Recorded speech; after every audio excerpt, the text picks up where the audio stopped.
जय जय जय नमोस्तु नमोस्तु नमोस्तु नमो रहन्ताणं नमो सिद्धाणं नमो ऐरियाणं नमो वज्रायाणं नमो लोये सबसाहं नमः समय साराय स्वानुभूत्या चकासते चित्स्वभावाय भावाय सर्वभावान्तरच्छिते वन्दे तु सर्वसिद्धे धूमचलमणो गतिं पत्ते ओच्छामि समय पाहु नमो शुद्ध केवली भणिधम निस्वरूप को परम रस जामे भरो अपार बंदो परमानंदमय समय सारे अविकार। अध्यात्म रसिक कविवर पंडित श्री बनारसीदास जी द्वारा रचित समयसार नाटक ग्रंथ में त्रीजा नंबर में कर्ता कर्म क्रियाद्वार त्रण छंद આપણે પાઠ કરીએ છીએ 10, 17 અને 33। એક પરિણામ કે ન કરતા દર્વ દોઈ દોઈ પરિણામ એક દર્વ ન ધરતું હેમ એક કર તુતિ દોઈ દર્વ કબહુ ન કરે દોઈ કર તુતિ એક દર્વ ન કરતું હેમ जीव पुदगल एक खेतय वगाई दो अपने अपने रूप को न टरतु है जड़ परिणाम निको करता है पुदगल चिदानंद चेतन स्वभाव आचरतु है। 17 नंबर ज्ञान भाव ज्ञानी करे अज्ञानी अज्ञान दर्व कर्म पुदगल करे यह नीचे परवान। त्यार पछी से 33 नंबर करे कर्म सोई करतारा जो जाने सो जाननहारा जो करता नहीं जाने सोई जाने सो करता नहीं होई। एमां अपने 7 नंबरनो जे छंद से करता परिणामी दरव कर्म रूप परिणाम क्रिया पर जय की फिरनी वस्तु एकत्र नाम। ग्रंथादिराज समयसार में आचार्य अमरचंद्र देवे आज कर्ता कर्म अधिकार में जे 76 तो 75 थी 75, 76, 77, 78, 79 ए ज्ञानीना परिणमननी गाथा लखी। त्यार पछी ए गाथानी टीका लखी। त्यार पछी अमरचंद्र आचार्य देवे श्लोक लख्यो 50 नंबरनो अने 50 श्लोक पछी अपने रोज हमेशा कहीए छीए ने 2-3 दिवसथी 7 गाथाओ आवे छे अने पछी 51 नंबर थी श्लोक शुरू थाय छे तो 6 श्लोक कंटिन्यू 6 श्लोक से 51 थी 56, 51, 52, 53, 54, 55, 56 नहीं पहला 7 गाथा से 80, 81, 82, 83, 84 અને 85, 86 એમાં 3 ગાથાનું જે આપણે બંચ જે છે આખું 80, 81, 82 એ આખું 3 ગાથાનું જે ગ્રુપ છે એનો આપણે ભાવ જોયો કે ત્યાં અજ્ઞાનીની વાત કરેલી છે। अज्ञानी अने बात स्पष्ट करी के अज्ञानी अज्ञान भावे राग द्वेष ने करे परने करवानो तो कोई प्रश्न ज नहीं। ये बात कर्या पछी जे 83 नंबरनी जे गाथा है 83 नंबरनी गाथा આપણે જરા વિસ્તારથી ચર્ચા પણ કરી હતી। આપણે જરા જોઈ લઈએ છે ફરીથી અને પછી આપણે 84 ગાથા ઉપર આવીએ છીએ। શું કહે છે જો સમયસારમાં 83 ગાથામાં તેથી એ સિદ્ધ થયું કે ઉત્થાનિકા છે ને એની તેથી એ સિદ્ધ થયું કે જીવને પોતાના જ પરિણામો સાથે કર્તા કર્મ ભાવ અને ભોગતા ભોગ્ય ભાવ એટલે ભોગતા ભોગ્યપણું છે એમ હવે કહે છે। શું કહે છે જુઓ તેથી એ સિદ્ધ થયું કે જીવને પોતાના જ પરિણામો સાથે કર્તા કર્મ ભાવ અને બીજો છે ભોગતા ભોગ્ય ભાવ। એમ કહે છે. ગાથાનો પાઠ કરીએ છીએ. આત્મા કરે નિજ નિજય, મંતવ્ય નિશ્ચય નહીં તણું, વળી ભોગવે નિજ નિજ આત્મા, એમ નિશ્ચય જાણવું. તો આ જે ગાથા છે આપણે વાત કરી પણ હતી. આ ગાથાની અંદર જ્ઞાની અને અજ્ઞાની બંનેની વાત છે. અજ્ઞાન દશા અને જ્ઞાનરૂપ જે પરિણમન સમ્યક જ્ઞાનની દશા છે, બંનેની વાત છે અહીંયા. કે અજ્ઞાન દશામાં જીવ પોતાના રાગાદી પરિણામને કરે છે અને એ રાગમાં સુખ દુઃખને ભોગવે છે. એમાં બે વાત જોઈ છે ને, કર્તા કર્મ અને ભોગતા ભોગ્ય. તમે જોશો ને તો પહેલી લીટીમાં લખ્યું છે આત્મા કરે નિજ નિજ, અને વળી બીજી લીટીમાં જો વળી ભોગવે નિજ નિજ. એટલે કર્તા કર્મ અને આ ગાથામાં એક ભોગતા ભોગ્ય પણ આવ્યું. એટલે આ 83 ગાથામાં બે વસ્તુ થોડીક વધારે જોવાની છે આપણે, જે આપણે જોઈ પણ ખરી વિસ્તારથી. કર્તા કર્મની સાથે ભોગતા ભોગ્યપણું પણ મૂક્યું. કર્તા કર્મની સાથે ભોગતા ભોગ્યપણું પણ મૂક્યું. ભોગતા ભોગ્ય એટલે સુખ દુઃખનો અનુભવ, ને કર્તા કર્મપણું એટલે રાગ દ્વેષ આદિ વિકારી ભાવનો હું કર્તા અને રાગ દ્વેષ આદિ વિકારી ભાવ મારું કર્મ, અને એમાં જે સુખ દુઃખ થાય એનો હું ભોગતા અને આ સુખ દુઃખ આદિ વિકારી ભાવ મારું ભોગ્ય. આ અજ્ઞાન દશાની વાત કરી. અજ્ઞાન દશાની બીજી આ ગાથાની શું વિશેષતા છે? સમ્યક દર્શન થયું ને તો સમ્યક દર્શન થયા પછીની વાત, સાધક દશાથી લઈને સાધ્ય દશા, બીજા શબ્દોમાં કે ચોથા ગુણસ્થાનથી શરૂ કરીને સિદ્ધ દશા સુધીની વાત. એટલે અજ્ઞાન દશાનું નામ અહીંયા આપ્યું છે સંસાર દશા, અને જે સાધક દશાથી શરૂ થાય ને એ નિસંસાર દશા. તમે જુઓ, આપણે ચર્ચા કરી પણ હતી. એનો ભાવાર્થ જરા નજર નાખી લઈએ આપણે. ભાવાર્થ: આત્માને પરદ્રવ્ય એટલે પૂદગલ કર્મના નિમિત્તથી સસંસાર, પછી બીજું લખ્યું છે નિસંસાર, સસંસાર અને નિસંસાર અવસ્થા છે. તે અવસ્થા રૂપે આત્મા પોતે જ પરિણમે છે. તેથી તે પોતાનો જ કર્તા ભોગતા છે. પૂદગલ કર્મનો કર્તા ભોગતા તો કદી નથી. શું કહે છે અહીંયા જુઓ, કે આત્માને પરદ્રવ્ય એટલે પૂદગલ કર્મના નિમિત્તથી સસંસાર અને પછી બીજું લખે છે નિસંસાર અવસ્થા છે. એટલે આપણે વાત કરીએ ને આ ગાથામાં અજ્ઞાની અને જ્ઞાની બંનેની વાત છે. અજ્ઞાની અને જ્ઞાની એટલે સસંસાર દશા એટલે અજ્ઞાન લઈ લેવું મુખ્ય રૂપે, મિથ્યા દ્રષ્ટિની સ્થિતિ લેવી મુખ્ય રૂપથી. બરાબર છે ને? અહીંયા એ શૈલી છે આખી. અને નિસંસાર અવસ્થા એટલે ચોથા ગુણસ્થાનથી શરૂ કર્યું ને, જેમ જેમ સ્વરૂપમાં વિજ્ઞાન ગન થતો જાય છે ને, એ નિસંસાર અવસ્થા, જે પોતાનો જે ભગવાન આત્મા શુદ્ધાત્મા જે છે ને, એમાં તો સંસાર અને મોક્ષનો પ્રશ્ન નથી. સંસાર અને મોક્ષનો એ તો ત્રિકાલ મુક્ત સ્વરૂપ જ છે. પણ વાત એ કહેવી છે, જરા સમજો શાંતિથી, નિસંસાર અવસ્થાને, કે આવો જે અંદરમાં અબદ્ધ સ્પષ્ટ ભગવાન આત્મા છે ને, શુદ્ધ આત્મા, તો સમ્યક દર્શન થતાં આવા શુદ્ધ આત્માનો સ્વીકાર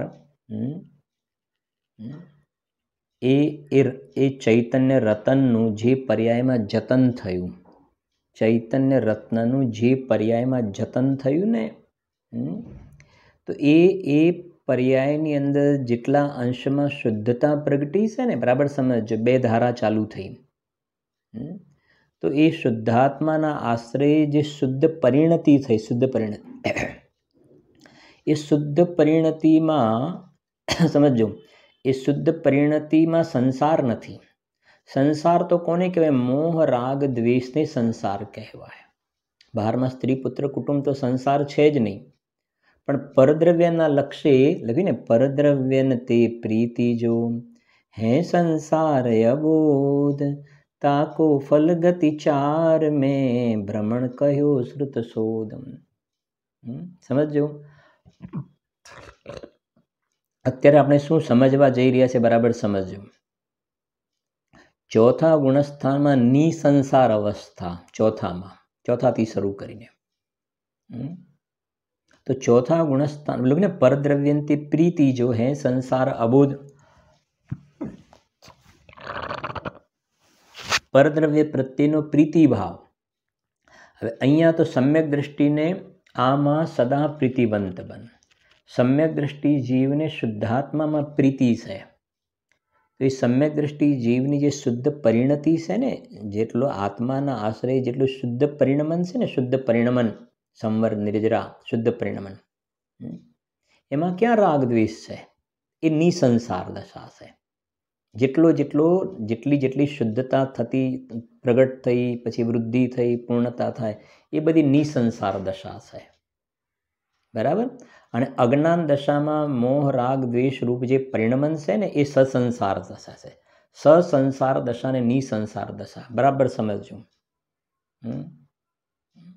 બહુ સરસ વિષય છે સમજજો। થોડું એકદમ આપણે સરળ કરીને ચાલીશું। 3 ભાગ પાડી દઈએ છીએ આપણે 3 ભાગ બરાબર સમજજો। એક તો આ આપણું જે આ પ્રમાણનું દ્રવ્ય છે ને એના 2 ભાગ કરીએ આપણે। એમાં એક ત્રિકાલી ધ્રુવ ભગવાન આત્મા, બીજો ભાગ પર્યાય અને ત્રીજો ભાગ પરદ્રવ્ય। 3 ભાગ સમજી ગયા ને પહેલા બરાબર છે ને। એક તો ત્રિકાલી ધ્રુવ ભગવાન આત્મા, બીજા નંબરમાં પર્યાય એટલે આ પોતામાં 2 ભાગ કર્યા પહેલા પ્રમાણના દ્રવ્યમાં 2 ભાગ કર્યા દ્રવ્ય અને પર્યાય અને ત્રીજો છે એ પરદ્રવ્ય।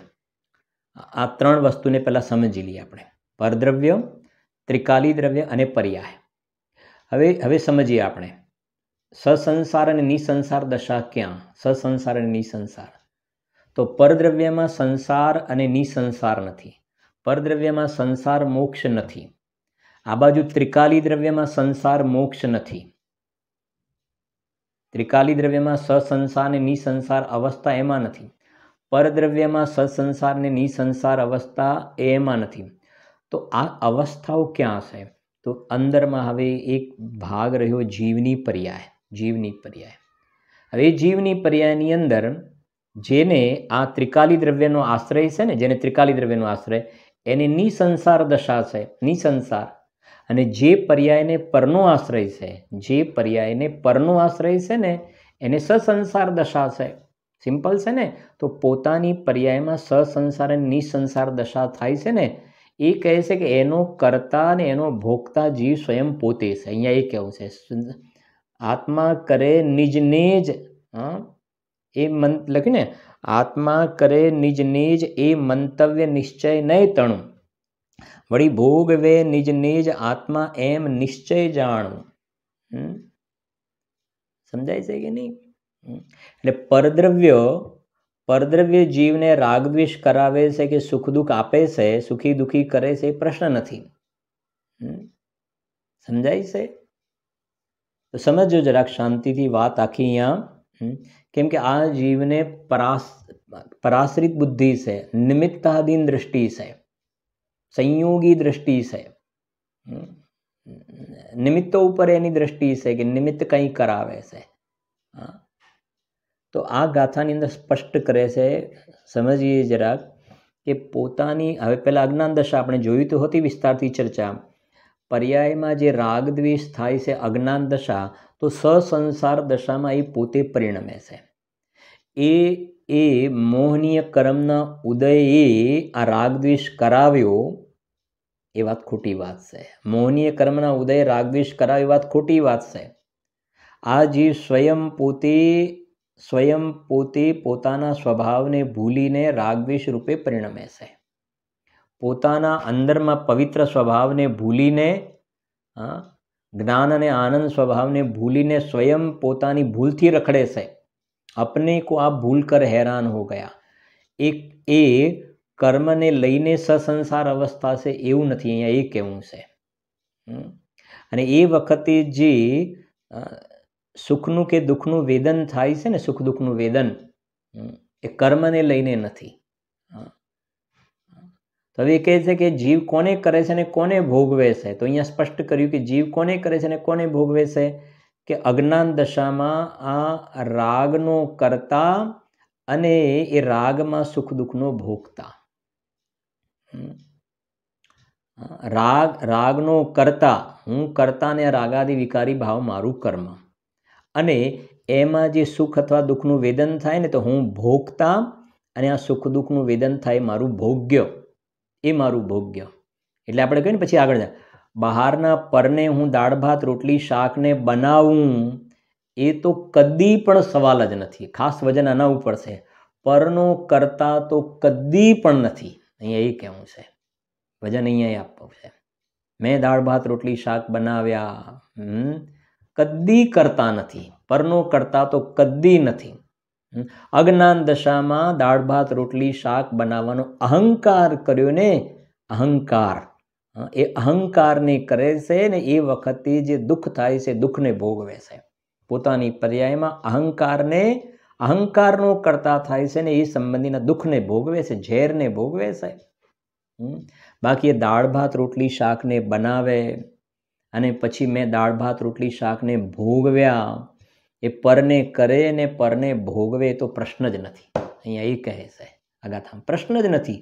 અનાદિકાળથી કોઈ પણ જીવે આજ સુધી પરદ્રવ્યનો કરતા થયો નથી ને પરને ભોગવ્યું નથી.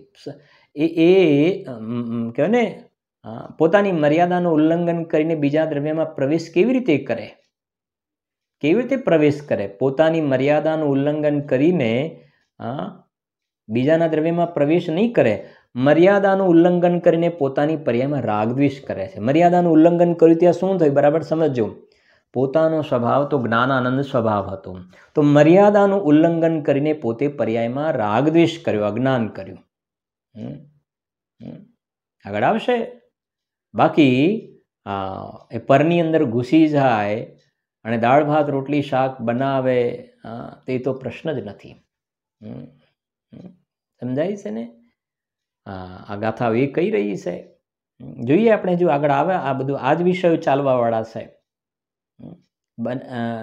કરે નહીં ને ભોગવે નહીં, પરને કદી કરે નહીં ને ભોગવે નહીં.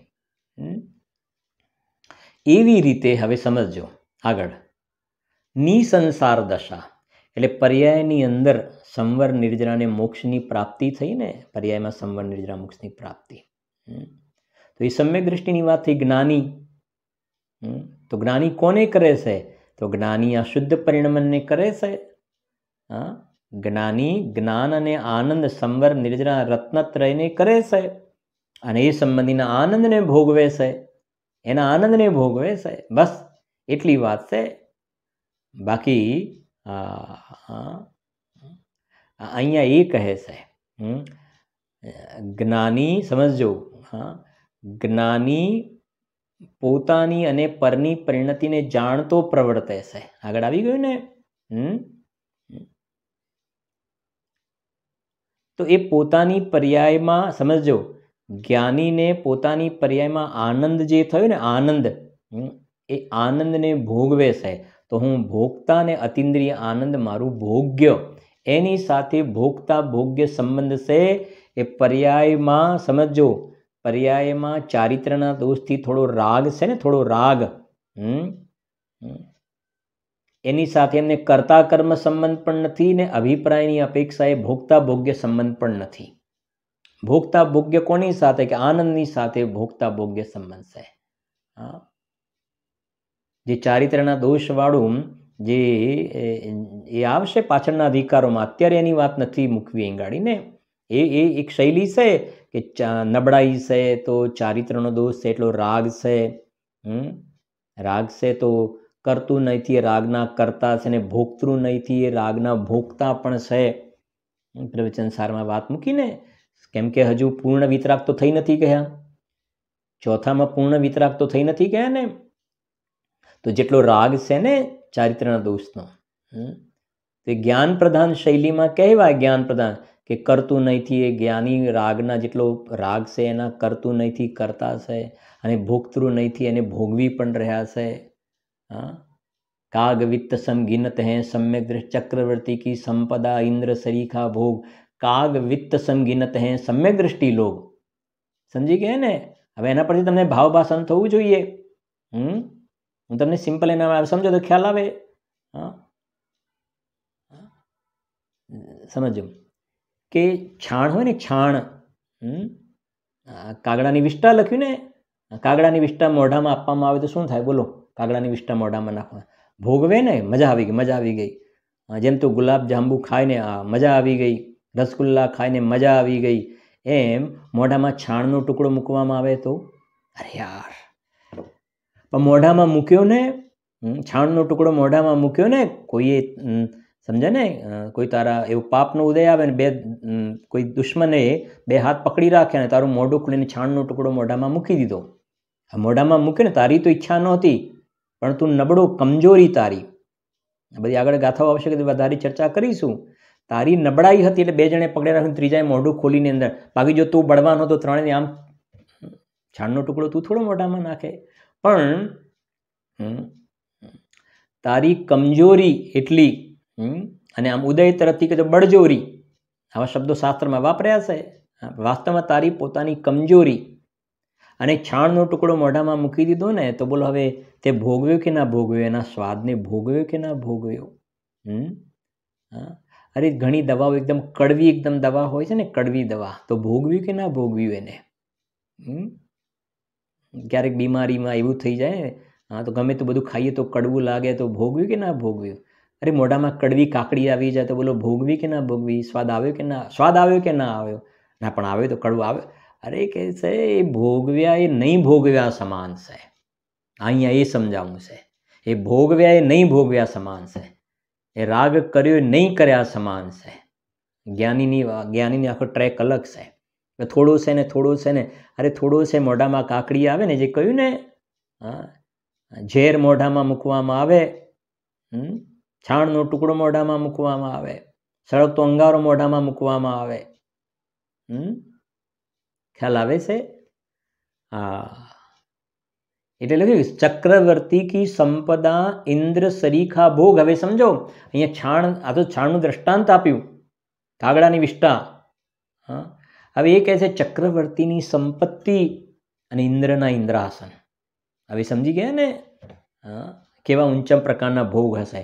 પણ જેને અંદરમાં આ ભગવાન આત્માના આશ્રય આનંદનું વેદન, એ પર્યાયમાં જે આનંદને ભોગવે છે ને, આનંદને, સુખને, વિતરાગતાને, શાંતિને, નિરાકુરતાને જે જ્ઞાની ભોગવે છે ને, ચોથા વાળા, એ જે આનંદને ભોગવે છે એ પોતાના પુરુષાર્થનું ફળ છે. અંદરમાં આત્માના આશ્રયે એ આનંદ પ્રગટ્યો છે, અને પુણ્યના ફળમાં ચક્રવર્તીની સંપત્તિ છે, ઇન્દ્રના ઇન્દ્રાસન છે. પણ કહે છે કે અમે આત્માના આશ્રય આનંદને ભોગવીએ છીએ ને, આનંદને ભોગવીએ છીએ ને, તો સામે આ ઇન્દ્રના ઇન્દ્રાસન, હજારો રાણીઓના ભોગ, એ સંબંધીના જે રાગના પરિણામ થાય છે ને, અને એની અંદર અમને જે વેદન થાય છે, એ કહે છે કે એમાં સુખનું વેદન નથી થતું અમને. એ કહે છે કાગડાની વિષ્ટા જેવું લાગે છે. હવે આના પરથી સમજીએ ત્યારે ખ્યાલ આવે. તારે તો એક સમજવા જેવી પત્ની કે સમજવા જેવું પતિ હોય ને, તોય તારે તો એના પ્રત્યેનો રાગ છોડવો મુશ્કેલ છે ને. આ ગુરુદેવના પ્રવચનો સાંભળો. અજ્ઞાનીને એવો રાગ છે, બતાવવું છે. અજ્ઞાનીને એવો રાગ છે. જ્યારે જ્ઞાનીને પરિણતિમાં 96,000 રાણીઓ, 96,000 રાણીઓ, અને એ સંબંધીના ભોગના પરિણામ, એ કહે છે કાળા નાગ સમાન લાગે છે. રાગ ઉદે ભોગ ભાવ લાગત સુહાવને સે, વિના રાગ ऐसे લાગે जैसे नाग कारे हैं. સમજી ગયા ને? વિના રાગ ऐसे લાગે जैसे नाग कारे. અજ્ઞાનીને એમ લાગે 96,000 રાણીઓને ભોગવે છે, ચક્રવર્તીને તો ફાવી ગયા. ચક્રવર્તી તો નસીબદાર કહેવાય. ચક્રવર્તી તો લકી પર્સન કહેવાય. આ મોહીઓની ભાષા. ચક્રવર્તી તો લકી પર્સન કહેવાય, નસીબદાર કહેવાય કે 96,000 રાણીઓ એક એકથી ચડિયાતી, હજારો રાણીઓ આ પ્રમાણે. આપણે પણ ચક્રવર્તી હોઈએ તો મજા આવી જાય. આપણે ક્યારે ચક્રવર્તી બનીશું? અજ્ઞાની આ ટ્રેક પર ચાલી જાય ને. પણ એ કહે છે ચક્રવર્તીને તો પૂછો, આપણે ચક્રવર્તી હોય તો ચક્રવર્તીનું પુણ્ય સમ્યક દૃષ્ટિને બંધાય છે. આ ચૈતન્ય ચક્રવર્તીના જેને દર્શન કર્યા હોય ને એવા જીવને આવું પુણ્ય બંધાય, તો એવા સમ્યક દૃષ્ટિને બંધાય છે. અને આવું જેને અંદરમાં ચૈતન્ય ચક્રવર્તીના દર્શન કર્યા ને અને અંદરના આવા પેલી તો 96,000 રાણીઓ છે ને, આ તો અનંત ગુણોથી સંપન્ન ભગવાન આત્મા છે, અનંત ગુણોથી. અને આના આશ્રય જે આનંદનો સ્વાદ આવ્યો ને એ કહે છે કે 96,000 રાણીઓના લક્ષે હવે વધારે ક્યાં કે પ્રવચન 67, 68 વગેરે ગાથાઓ વાંચશો તો ખ્યાલ આવશે. 66, 67, 68 એ હજારો રાણીઓને ક્યાં ભોગવે છે? આ ગાથા તો એ ચાલી રહી છે. પરદ્રવ્યને જીવ ભોગવતો જ નથી, અડતો નથી તો ભોગવે કેવી રીતે? વાત તો એ ચાલી રહી છે. આ તો અજ્ઞાનીને જ ભ્રમ છે. જેમ કે દાળ ભાત રોટલી શાક મેં બનાવ્યું એમ હજારો રાણીઓને ભોગવે છે તો ભ્રમ જ છે. એનો આત્મા અલગ, સમજાય છે કે નહીં? ચક્રવર્તીને તો બરાબર ભેદ વિજ્ઞાન છે, આત્મા અલગ, આ શરીર અલગ. મારું શરીર હજારો રાણીઓના શરીરને અડતું જ નથી ને, આ શરીર પેલા શરીરને અડતું નથી, તો હું એ હજારો રાણીઓને ભોગવું એ જ એ તો મિથ્યા, તો મોટું પાપ છે. એ તો મોટું પાપ છે. અડું નહીં તો ભોગવું કેવી રીતે? સમજાય છે કે નહીં? હું લોટને અડું નહીં તો રોટલી બને કેવી રીતે? મેં રોટલી કેવી રીતે બનાવી? લોટને અડી નથી શકતો ને. હું અલગ, જીવ અલગ, આ શરીર અલગ, લોટ અલગ છે. અડે નહીં તો બને કેવી રીતે? એવી રીતે હજારો રાણીઓના શરીર અલગ છે. હું અડતો નથી તો ભોગવું કેવી રીતે? અજ્ઞાની જીવને અંદરમાં પરિણામ માત્રથી ભિન્ન ભગવાન આત્માનો અનુભવ નથી થયો ને. કેમ કે વાત તો ત્યાં સુધીની છે, તું એમ માને છે કે આ હજારો રાણીઓને ચક્રવર્તી સ્પર્શ કરતા હશે માટે સુખી થતા હશે. અહીંયા તો એ બતાવે છે કે ચક્રવર્તી જ્ઞાની છે ને એમને અંદરમાં જે ભગવાન આત્માને સ્પર્શ કર્યો છે ને એ જાણે છે કે આ એક સમયની નિર્મલ પર્યાય પણ ખરેખર ભગવાન આત્માને સ્પર્શ નથી કરતી. હું એ તત્વ છું. થોડું સમજશો બધા અભ્યાસી છો એટલે. છઠ્ઠી ગાથા સમયસા નથી અપ્રમત કે પ્રમત નથી. નથી અપ્રમત કે પ્રમત, તો અપ્રમતમાં નિર્મળ પર્યાય આવી ગઈ ને, અપ્રમતમાં નિર્મળ પર્યાય આવી ગઈ. ચક્રવર્તી કે હું તો એ તત્વ છું કે જેને આ સમ્યક દર્શન જ્ઞાન ચારિત્ર્ય નિર્મળ પર્યાય પણ મને સ્પર્શતી નથી. હું આ પર્યાયને નથી સ્પર્શતો તો પછી હજારો રાણીઓને સ્પર્શ કરવાનો તો પ્રશ્ન જ ક્યાં છે? આ છે જ્ઞાનીની પરિણતિ. એ સ્વભાવ દ્રષ્ટિ છે. આ સ્વભાવ દ્રષ્ટિ છે. અને મેં આજે અંદરમાં ચૈતન્ય દેવના દર્શન કર્યા ને, બસ હું ન્યાલ થઈ ગયો. આ બહારમાં શું છે? એને અડતો નથી તો ભોગવું કેવી રીતે? આ છે પછી ભોગ ને ઉપભોગ, એકવાર ભોગવવામાં આવે ભોગ ને વારંવાર ભોગવવામાં આવે ઉપભોગ. દાળ ભાત રોટલી શાક ભોગ, અને આ વસ્ત્ર જે છે, ઘડિયાળ છે, મોબાઈલ છે, દાગીના છે, વારંવાર ભોગવવામાં આવે ઉપભોગ. આપણે બધું ભણ્યા છીએ ને, ભોગ અને ઉપભોગ. એકવાર ભોગવવામાં આવે, વારંવાર ભોગવવામાં, એ બધા વ્યવહારના કથન છે, સ્થૂળ કથન છે. એ બધા વ્યવહારના એ સંબંધીનો અજ્ઞાની રાગને ભોગવે છે. રાગને એટલે દુઃખને ભોગવે છે. સમજાય છે કે નહીં? અને જ્ઞાનીને કોઈ ચારિત્રનો દોષ છે ને એટલું જોડાણ છે ને, પણ એ રાગને ઝેર જાણે છે. ભોગ ઉપભોગ પરિમાણ વ્રત વગેરે આવે છે ને, તો જ્ઞાનીને જીવવામાં આવે છે સંયોગમાં ને સ્થિતિ વગેરે, એ બધા વ્યવહારના કથન છે. પણ એ જેટલો દોષ છે ને, ચારિત્રનો દોષ છે, રાગ છે, એ દુઃખ એ એમને રંચ માત્ર ત્યાં અનુકૂળ સંયોગોની અંદર પણ ઉભેલા દેખાય ને, પણ એ ત્યાં જોડાવું એમને દુઃખદાયક લાગે છે, ત્રાસ લાગે છે. સોગાનીજી સાહેબના બોલ છે ને, એક વિકલ્પ ફાંસી લાગે છે, વિકલ્પ છરો વાગતો એવું લાગે છે એમને. છે આવી સિચ્યુએશન આવી છે અહીંયા, એ કહે છે આ ગાથાઓની અંદર. એટલે થોડી વાત આવી ને આ વચ્ચે સાથે કે થોડો રાગ છે, તો એની આપણે ચર્ચા કરીને આગળ આવશે. સમ્યક દ્રષ્ટિને થોડો દોષ છે, પણ અહીંયા એની ગણતરી નથી લેવી. સમ્યક દ્રષ્ટિ આનંદને ભોગવે છે, આનંદના કરતા ને આનંદના ભોગતા, મિથ્યા દ્રષ્ટિ રાગના કરતા ને દુઃખના ભોગતા. પરના કરતા ને પરના ભોગતા તો ક્યારેય કોઈ કદી પણ ના બને. પરનો કરતા ને પરનો ભોગતા તો પ્રશ્ન જ નથી. પ્રશ્ન જ નથી. હા, જો આવે છે એક બોલ પાછળ આવે છે, જે જેનાથી વિરક્ત હોય તે તેને સ્વવશે તો ભોગવે નહીં. શું કહ્યું?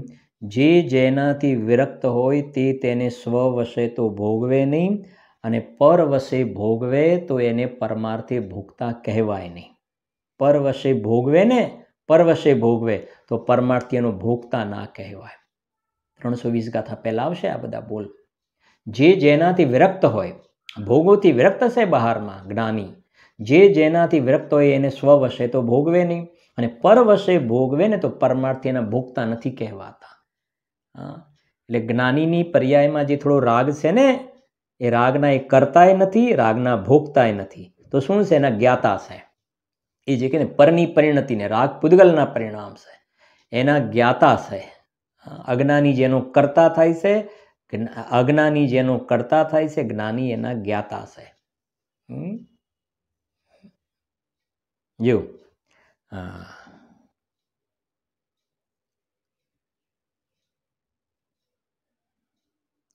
એટલે લખ્યું છે ને, સાંભળજો. આત્માને પરદ્રવ્ય પૂદગલ કર્મના નિમિત્તથી સસંસાર, હવે સમજી ગયા ને? સસંસાર એટલે મિથ્યાત્વ, નિસંસાર એટલે મોક્ષ માર્ગથી મોક્ષ, બરાબર? મોક્ષ માર્ગ અને મોક્ષ, સાધક દશા અને સાધ્ય દશા. આત્માને પરદ્રવ્ય પૂદગલ કર્મના નિમિત્ત, એ નિમિત્ત છે પૂદગલ કર્મના નિમિત્તથી સસંસાર નિસંસાર અવસ્થા છે. તે અવસ્થારૂપ આત્મા પોતે જ પરિણમે છે. તેથી તે પોતાનો જ કરતા અને પોતાનો જ ભોગતા છે.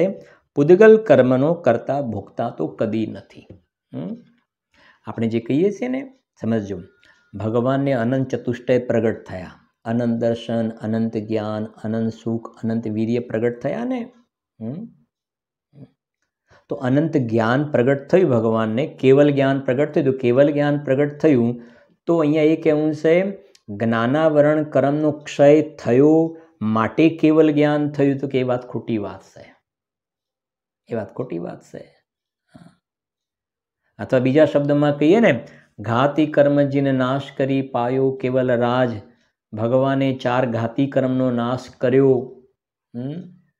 એ કહ્યું ને, એ બધા વ્યવહારના કથન છે, સ્થૂળ કથન છે. ઘાતી કર્મજીને નાશ કરી, અરે એ તો કહે છે કે ભગવાન અહીંયા સ્વયં પોતે નિસંસાર દશા રૂપે પરિણમ્યા. આ સ્વભાવનો આશ્રય લઈ, પોતાના શુદ્ધ આત્માનો આશ્રય લઈ, બરાબર સમજો, પોતાના શુદ્ધ આત્માનો આશ્રય લઈ પોતાની પર્યાયમાં અનંત ચતુષ્ટય જ્યાં પ્રગટ થયા ને, અનંત દર્શન, અનંત જ્ઞાન, અનંત સુખ, અનંત વીર્ય, આ બાજુ પ્રગટ થયા.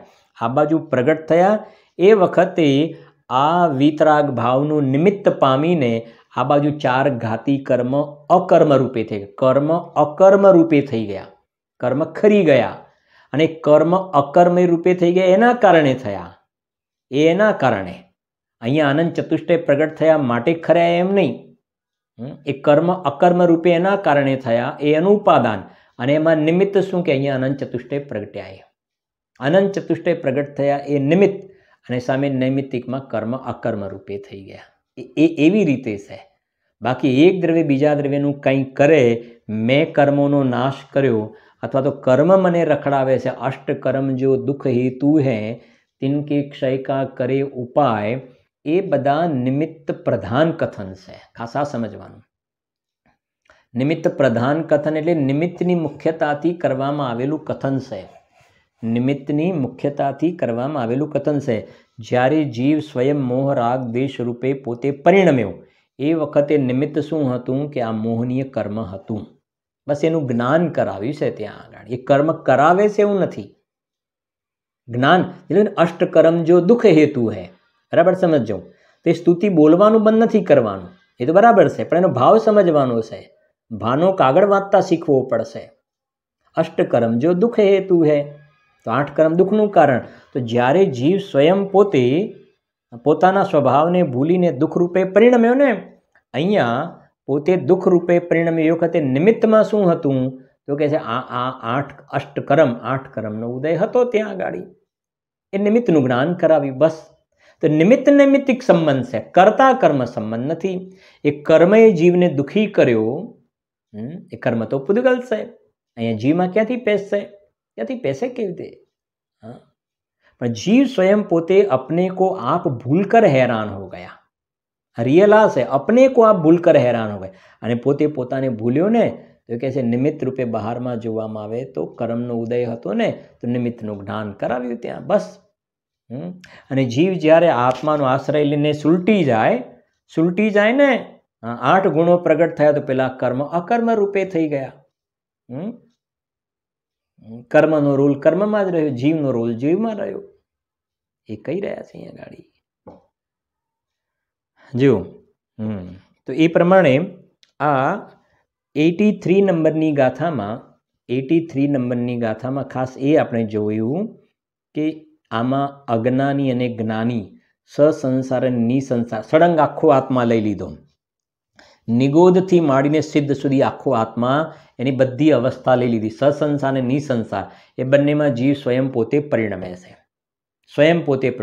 એમાં બહારમાં કર્મનો કોઈ રોલ છે નહીં, નિમિત્ત માત્ર છે, કરતા કર્મ સંબંધ નથી. એ આપણે વાત જોઈએ આની અંદર, બરાબર છે ને? એમાં બંને કરતા કર્મ અને ભોગતા ભોગ્ય વાત આવી. હવે આ 84 ગાથા ઉપર આવીએ છીએ. જુઓ જરા શું કહે છે. હવે વ્યવહાર દર્શાવે છે. શું કહે છે? જુઓ, આત્મા કરે વિધવિધ પૂદગલ કર્મ મત વ્યવહારનું, વળી તેજ પૂદગલ કર્મ આત્મા ભોગવે વિધવિધનું. શું કહે છે? આત્મા કરે વિધવિધ પૂદગલ કર્મ મત વ્યવહારનું, જો વળી તેજ પૂદગલ કર્મ આત્મા ભોગવે. અહીંયા પણ કરે અને ભોગવે બે વાત મૂકી. હવે શું કહે સાંભળજો. ગાથાળ વ્યવહાર નયનો એ મત છે કે, બહુ સમજવા જેવી ગાથા છે, જરાક સાંભળજો. વ્યવહાર નયનો એ મત છે કે આત્મા અનેક પ્રકારના પૂદગલ કર્મને કરે છે અને વળી તે જ અનેક પ્રકારના પૂદગલ કર્મને તે ભોગવે છે. શું કહે છે આ ગાથામાં? ભાવ સમજજો. ગુરુદેવશ્રીએ બહુ સરસ સ્પષ્ટીકરણ પણ કર્યા છે આના, કે આ ગાથામાં વ્યવહારને જે દૂષણ આવે છે, વ્યવહાર લખ્યું છે અહીં ઘડી, વ્યવહાર જે દર્શાવ્યો ને અહીંયા લખ્યું છે હેડિંગ વ્યવહાર દર્શાવ્યો, એટલે આ ગાથામાં અજ્ઞાની એના વ્યવહારને દૂષણ દેશે. કેવી રીતે જરા સમજો. કે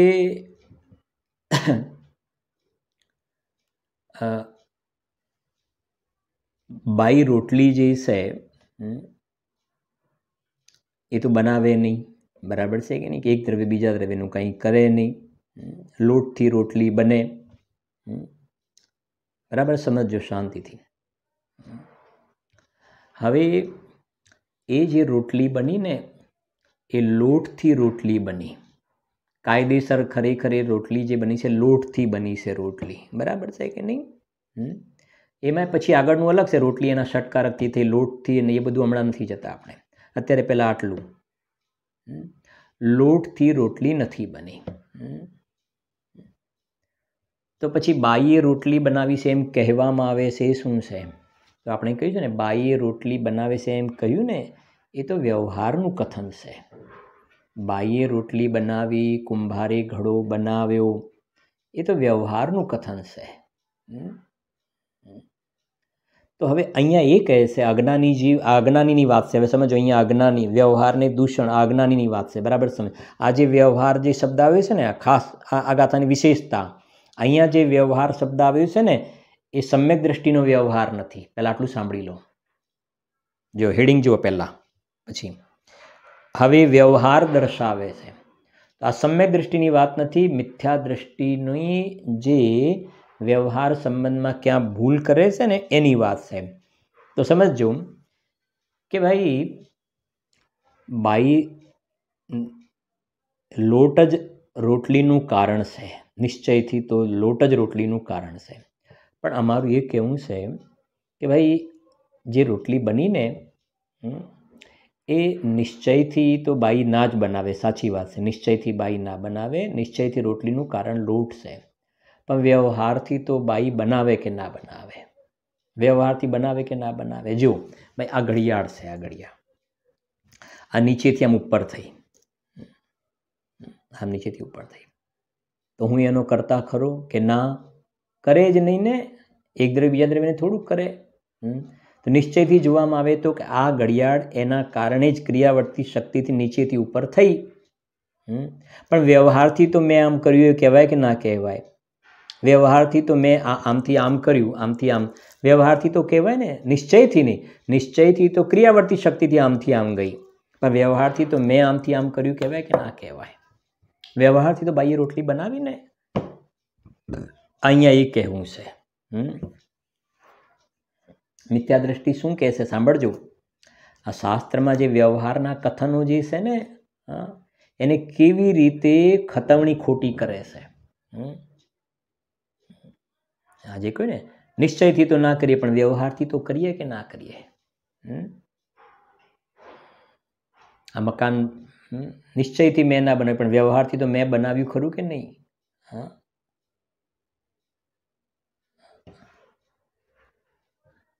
તો કહે છે સાંભળો ભાઈ, આ નિશ્ચય અને વ્યવહાર જે છે ને એ તો કથન શૈલી છે, પ્રેઝન્ટેશન કરવામાં આવે છે. નિશ્ચય અને વ્યવહાર જે કહે ને વચનમાં અને જ્ઞાનમાં, અને એ પણ જ્ઞાનીને આ પ્રમાણે નિશ્ચય અને વ્યવહાર નહીં હોય છે. અને એ તો નિરૂપણના ભેદ છે. બરાબર સમજો. જે રોટલી બનીને, બરાબર સમજો, એ રોટલી બની ગઈ. હવે લોટમાંથી રોટલી બની એનું કથન કરવામાં આવે છે. લોટમાંથી રોટલી બની એનું કથન કરવામાં, તો બે રીતે એનું કથન થઈ શકે. એક તો લોટથી રોટલી બની એમ પણ કહેવાય, ને બાઈએ રોટલી બનાવી. આ બે કથન થયા, બે કથન. લોટથી રોટલી બની એ નિશ્ચય નયનું કથન, અને બાઈએ રોટલી બનાવી એ વ્યવહાર નયનું કથન. તો કથનમાં નિશ્ચય વ્યવહાર હોય છે, નિરૂપણમાં તો બાઈએ રોટલી બનાવી એ વ્યવહાર નયનું કથન. કેમ? કેમ કે રોટલી બનીને, રોટલી જ્યારે લોટમાંથી રોટલી બની વખતે બહારમાં બાઈની હાજરી હતી નિમિત્ત રૂપે, ત્યાં અનુકૂળ રૂપે. બાઈના યોગ અને ઉપયોગ ત્યાં નિમિત્ત રૂપે એની હાજરી હતી. એટલે વ્યવહારથી એમ કહેવાય, સમજો, વ્યવહારથી એમ કહેવાય કે બાઈએ રોટલી બનાવી. નિશ્ચયથી લોટથી રોટલી બની અને વ્યવહારથી એમ કહેવાય કે બાઈએ રોટલી બનાવી. પણ હવે સમજો, વ્યવહારથી એમ કહેવાય કે બાઈએ રોટલી બનાવી, તો પછી કોઈ એમ કહે કે ના પણ વ્યવહારથી બનાવી તો ખરી ને, વ્યવહારથી બનાવી તો ખરી ને. અરે વ્યવહારથી કહેવાય, આ કહેવાય શબ્દ ચૂકી ગયો. વ્યવહારથી એવું કથન કરાય પણ વ્યવહારથી તો બનાવીને, વ્યવહારથી બનાવીને. તો સાંભળ,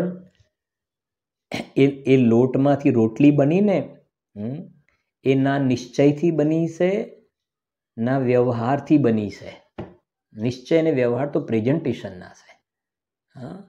લોટમાંથી રોટલી બની ના નિશ્ચયથી બની છે ના વ્યવહારથી બની છે.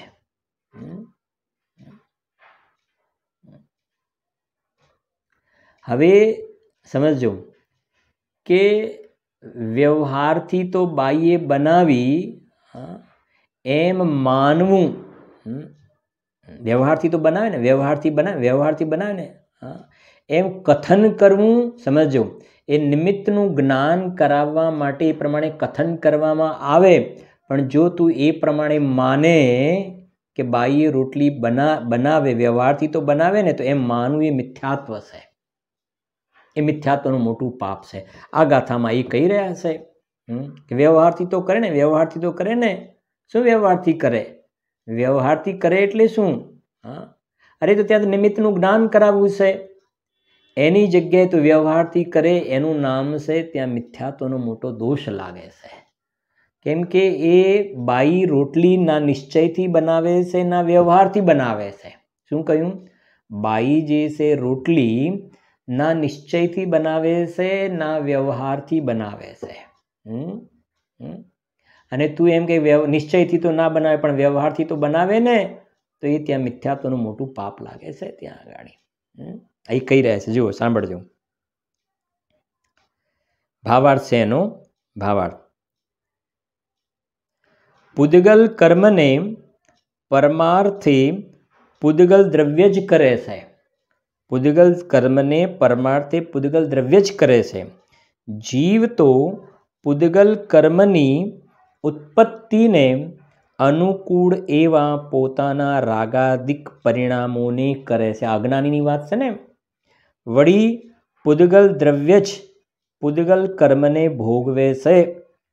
જીવ તો પૂદગલ કર્મના નિમિત્તથી થતા પોતાના રાગાદિક પરિણામોને ભોગવે છે, પરંતુ જીવ અને પૂદગલનો આવો નિમિત્ત નૈમિત્તિક ભાવ દેખીને અજ્ઞાન કર્મને જીવ કરે છે અને ભોગવે છે. આવો અનાદિ અજ્ઞાનને લીધે અનાદિકાળથી પ્રસિદ્ધ વ્યવહાર છે. આ અનાદિકાળથી અનાદિ અજ્ઞાનને લીધે આ લખ્યું ને, અનાદિ અજ્ઞાનને લીધે અનાદિકાળથી પ્રસિદ્ધ આ ખોટો વ્યવહાર છે. અને આ પ્રકારના વ્યવહારમાં દૂષણ બતાવે છે. વ્યવહારથી તો બનાવે ને, વ્યવહારથી તો અમે બધા બહારના કામ નિશ્ચયથી ના કરીએ, પણ વ્યવહારથી તો બધા કામ કરીએ ને. આ નિશ્ચયથી ના બોલીએ પણ વ્યવહારથી તો બોલીએ ને. અમે વ્યવહારથી બોલીએ છીએ. નિશ્ચયથી ભાષા વર્ગણા બોલે છે, વ્યવહારથી હું બોલું છું. સમજાય છે કે નહીં? નિશ્ચયથી આત્માથી જ્ઞાન થાય છે ને વ્યવહારથી આંખથી જ્ઞાન થાય છે. બસ થઈ ગયું, ક્લિયર. એમાં ક્યાં ઝઘડો છે? નિશ્ચયથી આત્માથી જ્ઞાન થાય, વ્યવહારથી ચશ્માથી જ્ઞાન થાય છે. બસ ઝઘડો સમાપ્ત કરો ને. આને કામ થઈ ગયો, આને કામ થઈ ગયો. નિશ્ચયથી એ થાય ને વ્યવહારથી એ થાય. અહીંયા કહે છે એ વાત ખોટી વાત, એની ચર્ચા કરીશું. निज निधि निज में बताइए अनंत उपकार हैं, उसके लिए जिन वाणी माँ को वंदना शत बार है, वंदना शत बार है.